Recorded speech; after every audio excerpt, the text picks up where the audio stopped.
എന്തിനും ബാഗ് വലുതിന് ഇതൊരു സാധനമാണ്.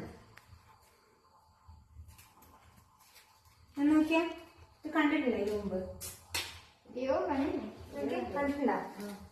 നീ വാ, അരി കണ്ടിട്ടുണ്ടോ? ഇതൊരു കായിയാ. അമ്മ ഒരു വഴിയിലൂടെ നടന്നു പോകുമ്പോൾ അവിടെ കണ്ടേരം നിങ്ങളെ കാണിക്കാൻ വേണ്ടി അമ്മ പെറുക്കിയെടുത്ത് ബാഗിൽ അവിടെ വെച്ച് മറന്നു പോയത് ആക്ച്വലി. അപ്പൊ എന്താ സാധനം കാണണം അല്ലേ നിങ്ങക്ക്? സോപ്പിന്റെ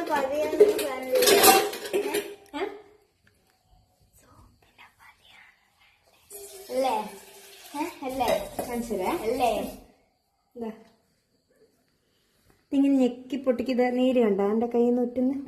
സോപ്പിന്റെ പത കണ്ടോ? എന്താന്നറിയോ? സോപ്പിന്റെ പത അല്ലേ? നോക്കി എടാ, സോപ്പുള്ള ഷാരു എടുക്ക്, ഷാരു എടുക്ക്. ഇതുണ്ടോ ആരു? ഇത് പണ്ടില്ലേ ഇതൊരു മരത്തിലുണ്ടാകുന്ന കായാണ്. ഇത് നമ്മുടെ സോപ്പും കായ് എന്ന് പറയും. നല്ല ഫ്രൂട്ടിന്റെ സ്മെല്ലാണല്ലോ ഇത്. ഇങ്ങനെയാ ഇതിനകത്ത് ഇങ്ങനെ നല്ല പഴുത്തേന് നല്ല ചാറുണ്ടോ? ഇതുണ്ടോ? കളറുണ്ടോ? കാണുന്നുണ്ടോ? നോക്കി എത്ര പെട്ടെന്ന് പതയായി നോക്കി. പണ്ടുള്ളവരൊക്കെ ഇങ്ങനെ ഈ ഒരു കായ് നല്ലോണം അരച്ച് ഇതുപോലെ പതയാക്കിയിട്ട് ആണ് എന്ത് ചെയ്യാ? പതയാക്കിയിട്ടാണ് അലക്കുക, തുണിയെല്ലാം അലക്കുക.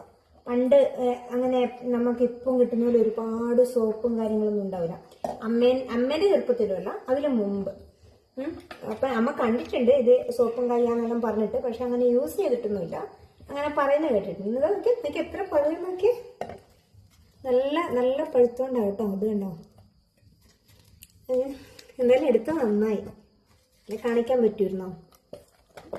നോക്കി കണ്ടോ? അപ്പൊ അത് നോക്കി ആരു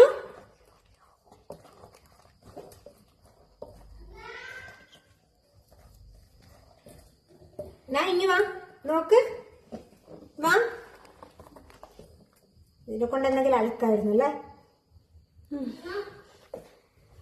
നല്ലൊരു ഫ്രൂട്ടിന്റെ സ്മെല്ല്. അത് ഏകദേശം ഒരു നോക്കി കണ്ടപ്പോ കണ്ടോ? ഇതാണ് സോപ്പും കായിന്ന് പറയും. സോപ്പ് പറഞ്ഞു. സോപ്പും കായ്. ഷാരുവിനും കിട്ടിയില്ല. ഷാരു ഇടുന്ന കണ്ടേ? അത് ഗംഗേച്ചിന്റെ വീട്ടിൽ ഞാൻ കൊറേ എടുത്ത് കളിച്ചു. ഗംഗേച്ചിന്റെ വീട്ടിൽ നിന്ന് കിട്ടീനെ. മറ്റേ ദക്ഷിണ എന്ന് പറഞ്ഞ ആ ഒരു വീഡിയോയിലെല്ലാം കാണാം. കണ്ടോ?